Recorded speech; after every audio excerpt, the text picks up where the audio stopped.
Hello everyone, मैं हूं हिना और आप देख रहे हैं लीगल परसेप्शन। अपनी पिछली वीडियो में हमने राष्ट्रीय आपातकाल के बारे में और राष्ट्रपति शासन और जो आपकी फाइनेंशियल इमरजेंसी है उनके बारे में जाना था।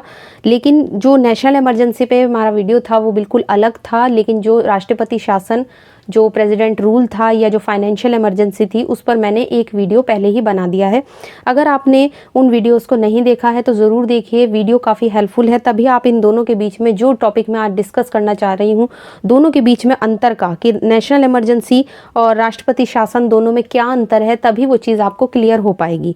यहाँ पे आज हम इन दोनों के बीच में अंतर के बारे में जानेंगे कि नेशनल इमरजेंसी के बीच में और जो राष्ट्रपति शासन है इसके बीच में क्या अंतर है ना। दोनों का इफेक्ट क्या होता है, इफेक्ट में क्या अंतर है, और भी कई सारी चीज़ें हैं जिसमें दोनों को लेकर काफ़ी अंतर है, और आज उसी डाउट को हम क्लियर करेंगे। लेकिन आगे बढ़ने से पहले मैं आपको बताना चाहूँगी, अगर आप इस वीडियो लेक्चर की PDF लेना चाहते हैं, आप फ्री में टेलीग्राम से ले सकते हैं, जिसका लिंक आपको डिस्क्रिप्शन में मिल जाएगा। तो चलिए सबसे पहले जान लेते हैं। देखिए, इंडियन कॉन्स्टिट्यूशन में 3 तरह के आपातकाल की बात की गई है, जिसमें आता है आपका राष्ट्रीय आपातकाल, जिसे हम नेशनल इमरजेंसी कहते हैं, जो दिया गया है 352 में, आर्टिकल 352 में आपको मिलेगा। उसके बाद है राज्य आपातकाल, जो अनुच्छेद 356, जिसे प्रेसिडेंट रूल भी कहते हैं या स्टेट इमरजेंसी। उसके बाद आता है वित्तीय आपातकाल, जो आर्टिकल 360 में है और जिसे फाइनेंशियल इमरजेंसी भी कहा जाता है। तो इस तरह से ये 3 तरह के आपातकाल हमें ध्यान रखने हैं जो कॉन्स्टिट्यूशन में दिए गए हैं। अब जो हमारा आज का मेन टॉपिक है कि दोनों के बीच में अंतर क्या है, अब हम इनके बीच में अंतर पढ़ेंगे। सबसे पहला जो अंतर है वो है दोनों के आधार का अंतर। मैंने अलग अलग पैराग्राफ वाइज करके हेडिंग बनाकर यहाँ पे अंतर आपको दिखाए हैं, ताकि बहुत ही ज़्यादा आप इजीली इस चीज़ को समझ सकें। देखिए, राष्ट्रीय आपातकाल की जो उद्घोषणा होती है वो केवल तब होती है जब भारत यानी कि इंडिया या उसके किसी भाग की सुरक्षा में युद्ध, बाह्य आक्रमण या सशस्त्र विद्रोह का खतरा होता है। ये चीज़ आर्टिकल 352 में शुरू में ही लिखी है कि जब भी राष्ट्रपति को ये समाधान हो जाता है कि भारत या उसके किसी भाग में युद्ध की आशंका है, बाह्य आक्रमण की आशंका है, किसी ने बाहरी देश ने हम पर आक्रमण कर दिया है, या कोई सशस्त्र विद्रोह हो गया है, यानी कि हथियारों वाला कोई विद्रोह हो गया है हथियारों सहित, तो या युद्ध हो गया है, ये चीज़ आपको ध्यान रखनी है, वॉर हो गया है, तो तब नेशनल इमरजेंसी लगती है, या तो भारत में हो या उसके किसी भाग की सुरक्षा से संकट में हो। तो राष्ट्रपति शासन की, लेकिन अब आपको ध्यान रखना है, देखिए यहाँ पे जो प्रेसिडेंट रूल है वो इन 3 आधारों पे नहीं लगता, बल्कि वो तब लगाया जाता है जब राज्य की जो सरकार है वो संविधान के प्रावधानों के अनुसार काम ना कर रही हो। तो जब किसी स्टेट में जो कॉन्स्टिट्यूशन में प्रोविज़न दिए गए हैं, जो बंद दिए गए हैं, उसके अकॉर्डिंग ही शासन ना चल रहा हो, तो वहाँ फिर स्टेट इमरजेंसी लगेगी, वहाँ पे प्रेसिडेंट रूल लग जाएगा, और इसका कारण युद्ध, बाह्य आक्रमण या सशस्त्र विद्रोह नहीं होना चाहिए। अगर इनमें से एक भी चीज़ के कारण कोई सुरक्षा संकट में आती है तो वहाँ पे आएगी आपकी नेशनल इमरजेंसी। और अगर संविधान के उपबंधों के अनुसार काम नहीं कर रही है कोई सरकार, राज्य की सरकार, संवैधानिक तंत्र ही विफल हो गया है, तो फिर वहाँ पर लगेगी स्टेट इमरजेंसी। तो ये जो आधार है ये हमें ध्यान रखना है। सबसे पहला जो अंतर दोनों में बन रहा है वो आधार को लेकर बन रहा है।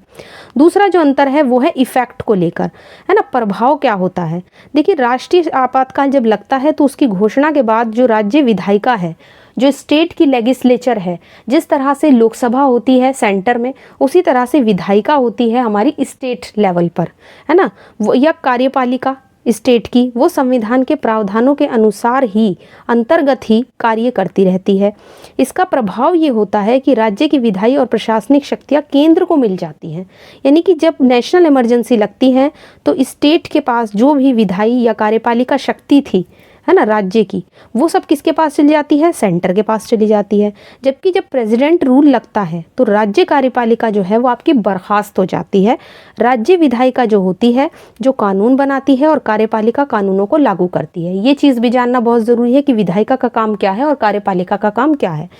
तो क्योंकि विधायिका देश के लिए कानून बनाते, राज्य के लिए कानून बनाती है, और राज्य कार्यपालिका उन कानूनों को लागू करती है।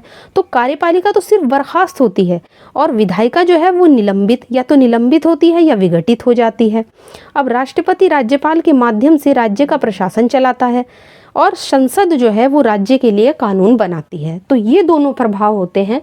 यहाँ पे दोनों में प्रभाव का अंतर ये है, ये चीज़ हमें जाननी है कि जो राष्ट्रीय आपातकाल है, नेशनल इमरजेंसी में, अब आपने देखा कि सारा का सारा जो काम है वो केंद्र के पास जा रहा है ना, सब कुछ सेंटर के पास चला जाता है, और यहाँ पे जब स्टेट इमरजेंसी लग रही है, प्रेसिडेंट रूल लग रहा है, तो यहाँ पे जो राष्ट्रपति है वो राज्यपाल के माध्यम से राज्य का प्रशासन चलाते हैं। प्रेसिडेंट के पास चला जाता है सब कुछ, प्रेसिडेंट ही उस पूरे एडमिनिस्ट्रेशन को चलाते हैं स्टेट के, और संसद जो है वो राज्य के लिए कानून बनाती है।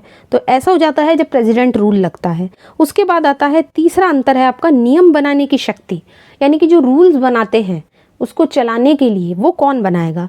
तो जब नेशनल इमरजेंसी लगती है तो संसद यानी कि पार्लियामेंट राज्य विषयों पर खुद ही नियम बनाती है, यानी कि ये शक्ति किसी अन्य निकाय को नहीं दी जाती है ना, किसी और बॉडी को नहीं दी जाती। जबकि जब प्रेसिडेंट रूल लगता है तो संसद राज्य के लिए नियम बनाने का जो अधिकार है वो या तो प्रेसिडेंट को दे देती है या उनके द्वारा नियुक्त किसी अन्य अथॉरिटी को, किसी प्राधिकारी को सौंप सकती है। तो आप देख सकते हैं इसलिए इसको प्रेसिडेंट रूल कहते हैं। ज़्यादातर यहाँ पे पावर किसके पास जा रही है, प्रेसिडेंट के पास जा रही है। तो जब नेशनल इमरजेंसी लगती है तो ये चीज़ एक बार मैं फिर दोहराऊंगी कि संसद राज्य विषयों पर खुद कानून बनाती है, और जब प्रेसिडेंट रूल लगता है तो वही राज्य नियम बनाने का जो अधिकार है प्रेसिडेंट या उनके द्वारा नियुक्त किसी प्राधिकारी को सौंप सकती है, पार्लियामेंट सौंप सकती है। इसके बाद आता है अधिकतम अवधि। अब इनकी दोनों की ड्यूरेशन में, दोनों की अवधि में भी बहुत ज़्यादा अंतर है, क्योंकि जो नेशनल इमरजेंसी है उसके लिए जो अधिकतम अवधि है वो कोई निश्चित नहीं है। 6 महीने के बाद चाहे तो उसे अनिश्चित काल तक के लिए लागू किया जा सकता है। जब हमने नेशनल इमरजेंसी पढ़ी थी तो हमने देखा था कि ये 6 महीने तक लागू रहेगी, 6 महीने के बाद फिर उसे फिर से बढ़ाया जा सकता है, जितना चाहे 6-6 महीने के बाद उसको बढ़ा सकते हैं, कोई टाइम लिमिट नहीं है। लेकिन जो प्रेसिडेंट रूल है इसका जो अधिकतम अवधि है वो 3 साल है, यानी कि ज़्यादा से ज़्यादा इसको बस 3 साल के लिए ही निश्चित किया गया है, 3 साल का इसका टाइम पीरियड है। इसके बाद इसकी समाप्ति राज्य में सामान्य संवैधानिक तंत्र की स्थापना ज़रूरी हो जाती है। 3 साल के बाद फिर प्रेसिडेंट रूल लागू नहीं रहेगा। इसके बाद आता है संबंधों पर प्रभाव। अब देखिए जब नेशनल इमरजेंसी लगती है तो कैसे कैसे संबंधों पर प्रभाव पड़ता है। तो नेशनल इमरजेंसी जब लगती है तो सभी राज्यों और केंद्र के बीच संबंधों में परिवर्तन हो जाता है, यानी कि क्योंकि ये जो नेशनल इमरजेंसी है पूरे इंडिया या उसके किसी भाग में लगती है। अब जब पूरे इंडिया में लगेगी तो इंडिया में तो बहुत सारे स्टेट्स हैं, तो उन स्टेट्स और जो सेंटर है उन सब के संबंधों में चेंजेस हो जाएंगे, क्योंकि नेशनल इमरजेंसी लग रही है, नेशनल लेवल पे लग रही है। जबकि जब प्रेसिडेंट रूल लगता है तो केवल उस स्टेट में जहाँ पे प्रेसिडेंट रूल लगा है और केंद्र के बीच में जो संबंध है, जो रिलेशन है, उनमें चेंजेस होता है, उनमें परिवर्तन होता है। तो ये चीज़ ध्यान रखनी है, क्योंकि प्रेसिडेंट रूल एक ही स्टेट में लग रहा है, एक ही राज्य में लग रहा है, तो सिर्फ वो राज्य और सेंटर, सिर्फ इन दो के संबंधों में परिवर्तन होगा। लेकिन जब नेशनल इमरजेंसी लग रही है तो सभी स्टेट और सेंटर के संबंधों में परिवर्तन होगा। इसके बाद जो नेक्स्ट अंतर है वो है पारित होने के बारे में, है ना, इन्फोर्स होने के बारे में। नेशनल इमरजेंसी की घोषणा करनी है तो उसे जारी रखने से संबंधित जितने भी प्रस्ताव होंगे वो संसद के विशेष बहुमत से पारित होने चाहिए, जो विशेष बहुमत है उससे पारित होने चाहिए। जबकि जब प्रेसिडेंट रूल लगता है तो इसकी घोषणा करने या इसे जारी रखने से संबंधित सारे प्रस्ताव आपके सामान्य बहुमत से पारित होने चाहिए। तो वहाँ पे विशेष बहुमत की ज़रूरत पड़ती है नेशनल इमरजेंसी के लिए, और जो इस प्रेसिडेंट रूल है उसमें सामान्य बहुमत की ज़रूरत पड़ती है। ठीक, इसके बाद नेक्स्ट अंतर आता है वापस लेने के लिए प्रस्ताव। राष्ट्रीय आपातकाल यानी कि जब नेशनल इमरजेंसी लगती है तो उसको वापस लेने के लिए लोकसभा प्रस्ताव पारित कर सकती है।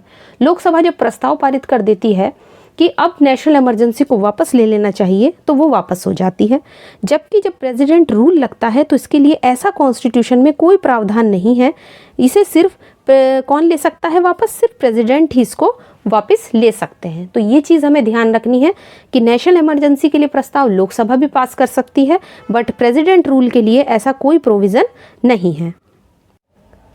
तो इस तरह से मैंने इस वीडियो में नेशनल इमरजेंसी और जो प्रेसिडेंट रूल है दोनों के बीच में डिफरेंस आपको बताया है। मैंने सिंपल वर्ड्स में दोनों के बीच के डिफरेंस को आपको समझाने की कोशिश की है। आशा करती हूँ आपको ये चीज़ें बहुत ही ज़्यादा क्लियर तरीके से समझ आ गई होंगी। और जैसा कि मैंने स्टार्टिंग में बताया था कि अगर आप इन डिफरेंस को समझना चाहते हैं तो आप पहले अगर नेशनल इमरजेंसी और स्टेट इमरजेंसी का वीडियो जो मैंने बनाया है उसे देखेंगे तो वो चीज़ आपको और ज़्यादा क्लियर हो जाएगी। तभी आप इन दोनों के बीच में क्या डिफरेंस है ये समझ पाएंगे, क्योंकि बहुत सारी चीज़ें ऐसी हो जाती है जो हमारा वीडियो देखने से, जो हम पूरा उस चीज़ को जब पढ़ते हैं तो वो चीज़ और ज़्यादा क्लियर हो जाती है और डिफरेंस भी आपको तभी अच्छे से समझ हो पाएगा। और जैसा कि मैंने स्टार्टिंग में बताया था कि अगर आप इस वीडियो लेक्चर की PDF लेना चाहते हैं, आप फ्री में टेलीग्राम से ले सकते हैं, जिसका लिंक आपको डिस्क्रिप्शन में मिल जाएगा। आशा करती हूँ वीडियो आपको पसंद आया होगा। वीडियो अगर आपको पसंद आया है तो वीडियो को लाइक कीजिए, शेयर कीजिए और चैनल को सब्सक्राइब करना मत भूलिए।